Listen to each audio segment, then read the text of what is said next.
किसान जो कानून बनाए, जो तीनों कानून आए, वो 100% किसानों के हित में है और वहाँ पर कोई किसान बैठा ही नहीं है। आपने देखा होगा हमारे उत्तर प्रदेश में 70% से ज़्यादा जो बड़ी आबादी है वो किसानों की आबादी है। वहाँ पर कोई किसान ही नहीं बैठा। ये किसान कहाँ के बैठे हैं? पंजाब के किसान बैठे हैं, क्योंकि वहाँ पर 1-1 हज़ार एकड़ के फार्म वाले किसान हैं। उनको वाकई प्रॉब्लम हुई है। राकेश टिकैत जो बैठे हुए हैं वो कहाँ के हैं? नहीं, वो भले उत्तर प्रदेश में, लेकिन मोहरा किसके हैं? वो इस बात को पंजाब तो की नहीं सरकार कहा के जा मोहरा सकता है। ना कि वो मोहर है। नहीं, मैं दावे के साथ कहता हूँ ना, क्योंकि गाजीपुर जो है वो हमारे दिल्ली और उत्तर प्रदेश का बॉर्डर है और हम कितनी बार वहाँ गए हैं। तो वहाँ पर कहाँ पर मतलब जो किसान इतने हैं, वहाँ पर सारे के सारे पंजाब के किसान हैं।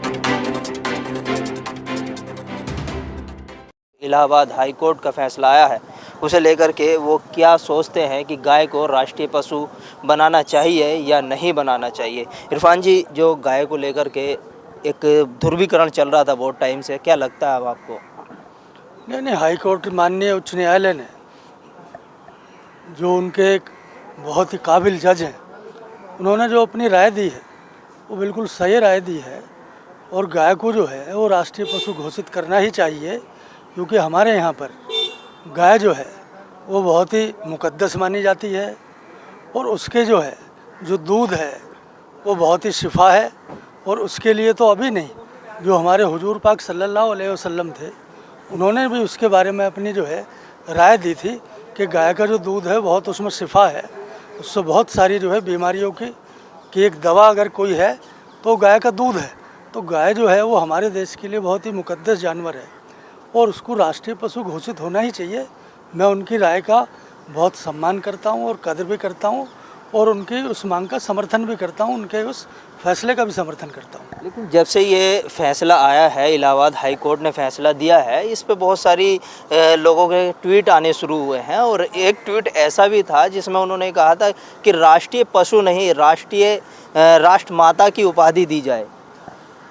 ये सब अपने, क्योंकि हिंदुस्तान जो है हमारा वो एक लोकतांत्रिक देश है, यहाँ पे हर आदमी को अपनी बात कहने की आज़ादी है। तो किसी ने ऐसी बात कही होगी तो वो उसका अपना व्यू होगा, लेकिन जो हाई कोर्ट ने के जज ने उस पर अपनी राय दी है तो मैं उससे सहमत हूँ। अच्छा, अब 2022 में जो है यूपी में चुनाव हैं, उसे लेकर के आप क्या देख रहे हैं कि क्या समझते हैं क्या आने वाले इस टाइम में बीजेपी कितनी सीटों के साथ आ सकती है? नहीं, भारतीय जनता पार्टी योगी जी के नेतृत्व में अपनी दोबारा सरकार बनाने वाली है। उसका कारण ये है कि पूरे पिछले जो है 2-3 सरकार उत्तर प्रदेश की जनता ने बहुत ही डीपली तरीके से देखी है और देखने के बाद में अभी ये पिछले 4.5 साल से योगी जी के नेतृत्व में यूपी में जो है सरकार चल रही है। तो उन्होंने हर डिपार्टमेंट में, हर जगह, हर शोबे में कुछ ना कुछ नया कीर्तिमान जो है वो स्थापित करने की कोशिश की है। उसका कारण क्या है कि बहुत ही ईमानदारी और दमदारी के साथ उन्होंने उत्तर प्रदेश में सरकार चलाई है और वहाँ की जनता के हित में उन्होंने काम किए हैं और बगैर किसी जात पात के, बगैर किसी धर्म के उन्होंने जो है, जो एक न्याय एक होना चाहिए एक चीफ मिनिस्टर का, वज़ीर आला का, उन्होंने वो किरदार बहुत अच्छी तरीके से अभी तक 4.5 साल में उन्होंने निभाया है। अभी जैसे कोरोना है तो पूरे देश में कितना हाहाकार मचा हुआ था, लेकिन हमारे उत्तर प्रदेश की लगभग 25 करोड़ जनता को उन्होंने कितना जो है कुशल नेतृत्व दिया और कोरोना पर भी पूरी अच्छे तरीके से जो है कमांड हासिल की और सबके घरों पर जो है वो खाना और दाना भेजने की कोशिश की, सबको दवा मुहैया कराई, सबको हॉस्पिटल मुहैया कराया, सबको बेड मुहैया कराया। मतलब पूरा उन्होंने काम किया है और सबसे बड़ा अगर काम किया है कि कानून का राज उन्होंने स्थापित करने की उत्तर प्रदेश में कोशिश की है। जो पहले सरकारों में जिनकी तूती बोला करती थी, उनका कोई जो है सानी नहीं होता था, जिधर को उनकी चेहरा या नज़रें मुड़ जाती थी तो वहाँ से आदमी भी पलायन कर जाते थे। आज उन्होंने उस कानून के राज को जो है पूरी तरीके से स्थापित करने की कोशिश की है और पूरी तरीके से वहाँ पर अपना जो है उसको अच्छे तरीके से उस किरदार को उन्होंने निभाया है। तो वो सरकार वहाँ पर हमारी बनेगी।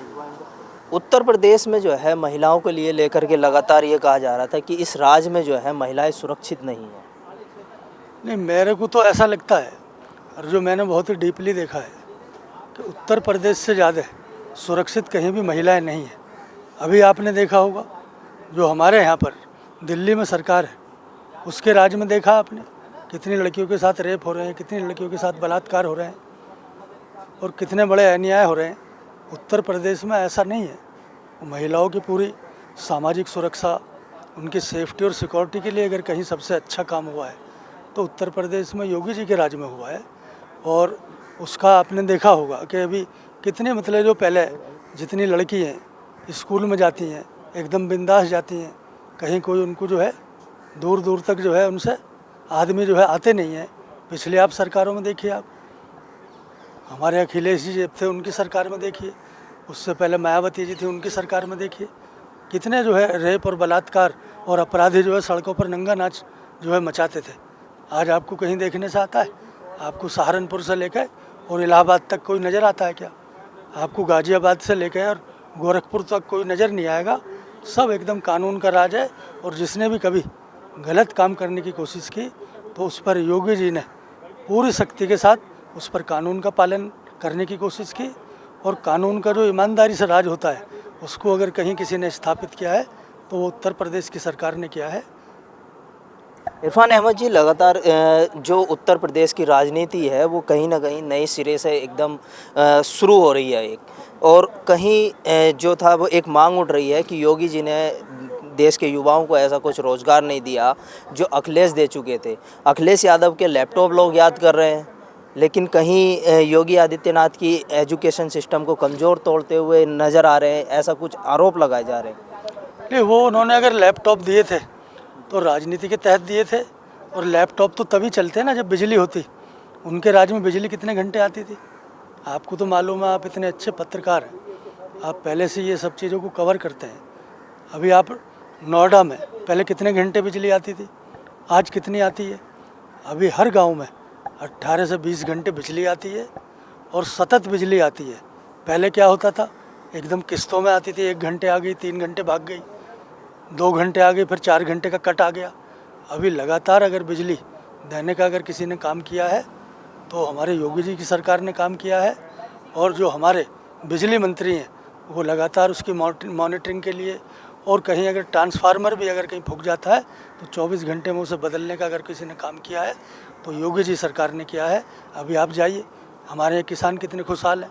जब किसान खुशहाल होगा तो उसके बच्चे ऑटोमेटिकली ही उसके खुशहाल होंगे, वो रोज़गार उनको मिलता होगा। अभी आप देखिए, आप अगर चलेंगे बलिया से तो आपको मेरठ तक, सहारनपुर तक, आप इतने बड़े हाईवे बने हुए, कहीं भी सड़कों में गड्ढा नहीं है। उस टाइम उनके ज़माने में कितनी सड़क ही नहीं होती थी, सड़कों में गड्ढे होते थे, गड्ढों में सड़क होती थी। आज आप जाइए, अभी आप लखनऊ जाइए, आपको 5 घंटे में लखनऊ पहुंच जाएंगे। और अभी महीने 2 महीने के अंदर अंदर जो हमारा पूर्वांचल एक्सप्रेस है वो उसका की शुरुआत होने वाली है। आप सहारनपुर से लेकर और बिहार के बॉर्डर तक कितनी तेज़ी से आप जा सकते हैं। तो ये सब रोज़गार अगर नहीं है तो कहाँ से है? अगर कहीं सड़क पहले से ज़्यादा बनी है तो क्या हवा में बन गई? वो जितने हमारे नेशनल हाईवे बने हैं, स्टेट हाईवे बने हैं, वो उसके लिए रोज़गार कहाँ से आ रहा है? अगर वहाँ कोई काम होगा तो तभी आपको रोज़गार मिलेगा ना। पहले तो सड़क ही नहीं बनती थी। मनमोहन सिंह जी की सरकार में 10 साल कोई रोड ही नहीं बना, कोई हाईवे पे काम ही नहीं हुआ। अभी कितने ज़बरदस्त हमारे जो हाईवेज बने, तो उसको अगर हाईवे पे, अभी आपने देखा होगा हम यहाँ से अगर डासना जाते थे तो कितने घंटे लगते थे। अभी आप जो है 30 मिनट के अंदर अंदर वहाँ पर पहुँच सकते हैं। आप 1 घंटे में जो है हापुड़ पहुँच सकते हैं। तो कितने बड़े बड़े हाईवेज देने का काम अगर किया है तो हमारी मोदी जी की सरकार ने किया है, और उत्तर प्रदेश में योगी जी की सरकार ने किया है। उसको कोई भी दुनिया की ताकत रोक नहीं सकती दोबारा आने से। अच्छा, अभी आपने किसानों की बात करी। किसान लगातार पिछले 9 महीने से जो है धरना प्रदर्शन पे बैठे हुए हैं। गवर्नमेंट उनकी सुन नहीं रही, लेकिन कल 5 तारीख में महापंचायत करने जा रहे हैं मुजफ्फरनगर में। उसे आप किस नज़रिए से देख रहे हैं? नहीं, किसान जो है आपने देखा होगा, यहाँ पर किसान बैठे हैं तो हम तो जैसा आपको बताया, हम तो लोकतांत्रिक हमारी पार्टी है, लोकतांत्रिक हमारी सरकार है। किसी को भी धरना प्रदर्शन करने का पूरा अधिकार है। 9 महीने से बैठे हैं वो, उनके दिमाग में क्या चल रहा है वो बैठे हैं।